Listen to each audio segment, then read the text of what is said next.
back to my channel. Thank you for clicking on this video, and before we even start, I just want to give a little disclaimer. Today we're going to have a little bit of background distraction because I'm filming this video on a holiday, so people are just in their homes relaxing, people are blasting music. So thank you so much for clicking on this video. On today's video, we're going to discuss things you need to consider before you go apartment hunting or house hunting, because we all know that apartment hunting can be very tedious and also overwhelming at the same time. So that's why today I came just to ease and make it an enjoyable process, because most people find it to be very hard. But if you consider these 5 points that I'm going to give you today, I guarantee you're going to have an easy time and you're going to find it enjoyable. So before we go ahead and start, subscribe down below, hit the like button, and I'll really appreciate. Also, a lot of people have been asking how they can contact me personally. For now, I don't have any email, but I'm planning to get an email or even a phone number so you guys can contact me if you have questions on house hunting, or if you want me to help you during your house hunting period. In the meantime, you can contact me or DM me on my Instagram at kadesa_mercy. That's on Instagram, and there we can communicate further. So without talking too much, let's go ahead and start this video. The number one point I have, and this is such an important point, is the location. And under the location, we have things like proximity to work, ease to access to things like shopping malls, supermarkets, school, public transport. For example, you're working in Ngong and then you're staying in Thika.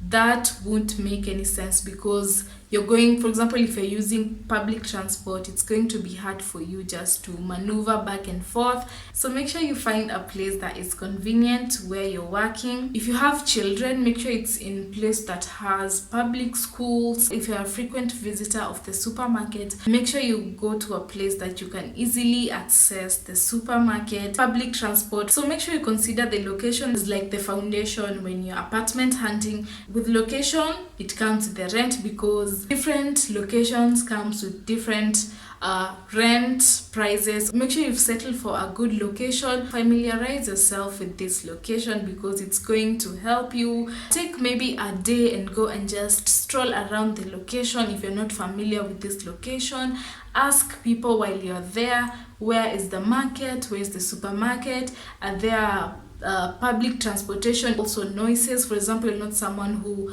wants noises from neighbors or noises from vehicles or just animals. Like for me, where I'm living currently, yes, I'm enjoying my apartment right now, but I wish I knew this before, because this apartment I'm living in currently, I really have really noisy neighbors. It's very noisy at night. People are blasting music 24/7, and then I live near a farm. We have chicken, animals. So when I'm filming my YouTube videos, it's very hard because I always have background noises. For me, the next time I'm planning to move, definitely I'm going to look for a more quiet place. I'm filming YouTube videos constantly, and I want just a quiet place just for me to work. So the location is definitely the backbone. Without talking too much, next you're going to go to the type of apartment or house you're looking for. For example, you're looking for a 1-bedroom apartment, a bed-sitter apartment, 2-bedroom apartment, 3-bedroom house, a main house. You need to consider the type of apartment you want to move in. And on that note, you have to consider things like the shape of the apartment, because some apartment comes with awkward shapes, and also things like the size of the room, parking spaces, laundry area, quality of the apartment. Different apartments comes with different qualities. For example, a 1-bedroom apartment that goes for 30,000 Kenyan shillings cannot be compared to a 1-bedroom that goes for 8,000 Kenyan shillings. While you're going to give this apartment a physical view, make sure you look at this place thoroughly. Look at the floors, look at the toilet. So if you're settling for a 1-bedroom apartment, make sure you're going to a 1-bedroom apartment, so that when you're in the field, you don't go ahead and start looking at this 2-bedroom and like, oh my god, I want this 2-bedroom. But when you left your house, you are looking for a 1-bedroom apartment. So make sure you are clear, make sure you are thinking with your head and not with your heart while looking for the type of apartment or houses, because when you think with your heart, you're like, oh, I feel like this place is going to be good, and then after a month you're like, this is the worst mistake I ever made. So next one is the rent, and the rent is very important. It will solidify the type of apartment you want to settle in. Also, just to add in on the rent, please be very realistic on what you can afford. Please don't overburden yourself. So be very realistic, and this will really help you. For example, you want a one-bedroom apartment that goes from 8,000 Kenyan shillings to probably 11,000 Kenyan shillings. If someone DMs me on my Instagram and asks me, I'm looking for a one-bedroom apartment, I always ask that person, what's the rent range you want? For example, if the person answers one-bedroom apartment that goes from 8,000 to 11,000 Kenyan shillings, so that's a good start. Make sure you have the rent range so that when you're going out and physically looking at these houses, find this apartment and it's so beautiful and it's on your rent range,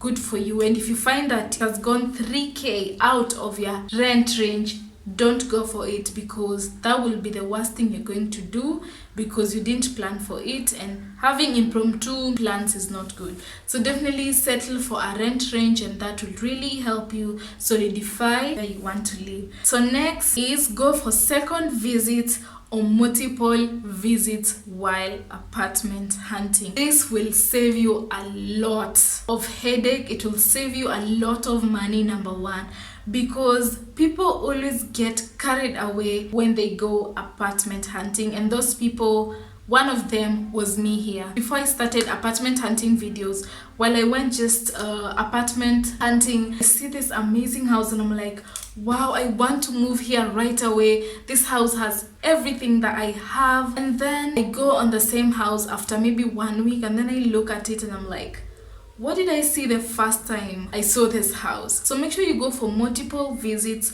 or second visits if possible, because this will really help you a lot.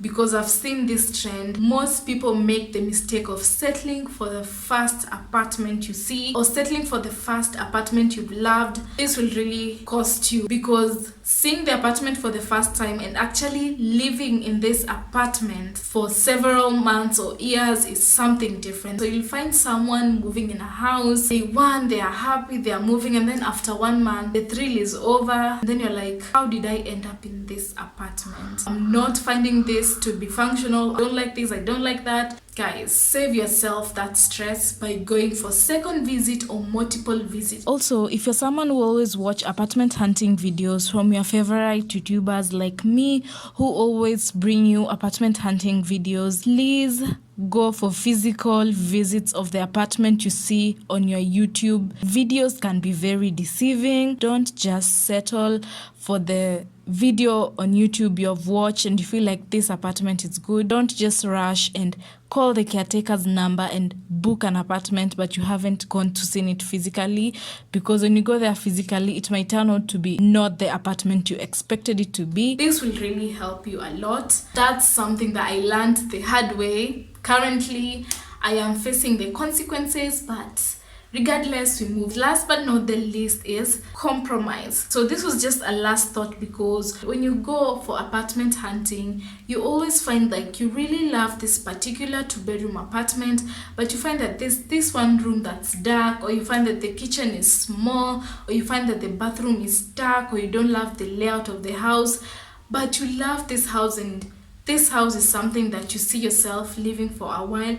So always have compromises. For example, the kitchen is small. Can you work with the kitchen? If you can't compromise, don't go for it. But if you can compromise, go for it, because no house is 100% perfect. No apartment is 100% perfect. Like for myself here, I had to compromise because the kitchen is very tiny, but at the same time I have this huge living room, I have a huge bedroom area, and I loved everything about this apartment apart from the kitchen. So I just had to compromise on that, and also the rent money was quite affordable. Such house that I'm living in right now, if you're not someone who can compromise, don't go for it. Those are the points that I had just to throw out there. I hope they really help you while on this period of apartment hunting or house hunting. If you're house hunting, I hope these points would really help you not to feel overwhelmed. So I have this list over here that I've made, and this list is made through the points I've said today on the video. So for example, if I want to move in a 2-bedroom apartment. I've written the location, and this location is good location for me. So I've written views because I'm someone who enjoys serene views when I live in a place. So then I've gone to the kitchen. I've written I want a double sink or one huge sink, spacious kitchen with enough cabinets and probably with a pantry, enough countertop space in the kitchen. Next, I've written quality finishes because I'm someone who appreciates quality finishes in apartments, because it makes you just feel like the owner thought of you while making this house. I don't know if I'm making any sense. Master ensuite. I want to have just a separate toilet for myself and a common toilet for visitor or guests. I'll have spacious sitting room that comes with a dining area, enough natural light because I'm someone who appreciates natural light. I love my rooms to be light and airy. A laundry area because in the future I want to have a washing machine and I want to have a place that the washing machine will go. So I've written a spacious laundry area with inlets and outlets. The rent should range from 28,000 Kenyan shillings to 30,000 Kenyan shillings. Internet and TV cables provided. Large wardrobes. This list here is something that will really help me. So whenever I want to move or whenever I want to finally get out of my current apartment, I'll go with this list of mine because this will really help me. So make sure you make this type of list using the points I've provided today, and it will make your house hunting experience the best and you won't get overwhelmed, tired and just bored. If you have this list, if you know what you want, you're going to get what you want. So that's it for me today. If you love these types of videos, kindly like this video because it really helps my channel. Comment down below if you've learned anything new, or tell me the things you do before you go ahead and do apartment hunting, and I'll really love to hear from you guys. Thank you for the love you've been showing me, and subscribe if you haven't subscribed. Till next time guys, bye.